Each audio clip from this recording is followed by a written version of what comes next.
And then there was the cross.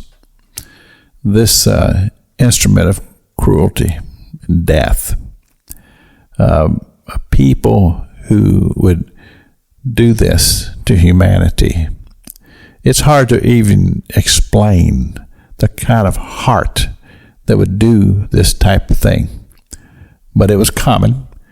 And as we read in the Gospels, we find that on either side of Jesus Christ were two thieves.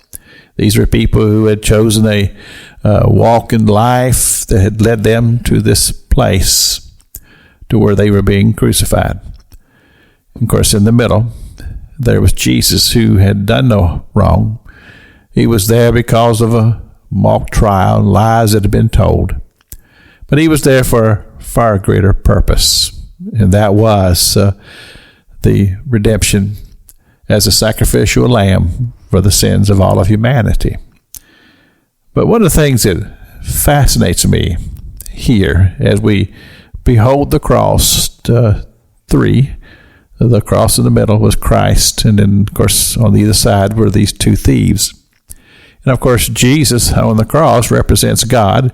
He represents the hope of all humanity. But on either side were these men who very much represented humanity. And the one who began to take on his own cause, and he says to Jesus, he says, if you really are the Son of God, if you are who you say you are, or who these crowds say you are, then just call the angels to just come on down off that cross. Well, Jesus didn't try to defend himself.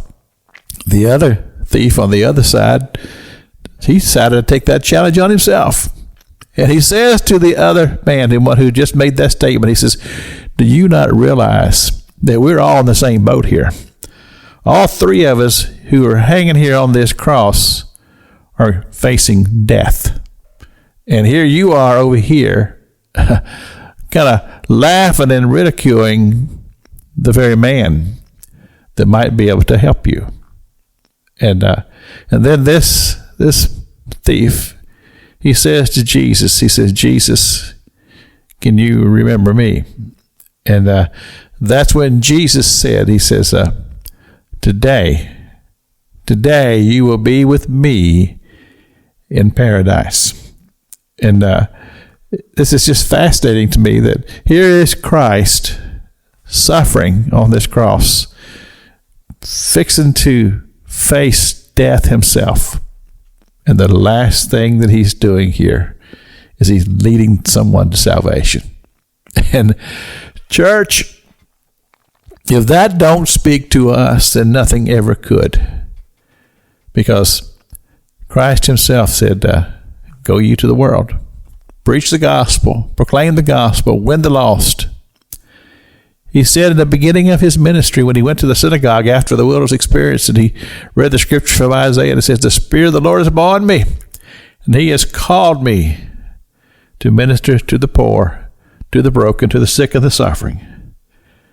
And here, Jesus didn't pass up on the opportunity to bring somebody to a salvation experience. Church, that's a powerful message for the rest of us.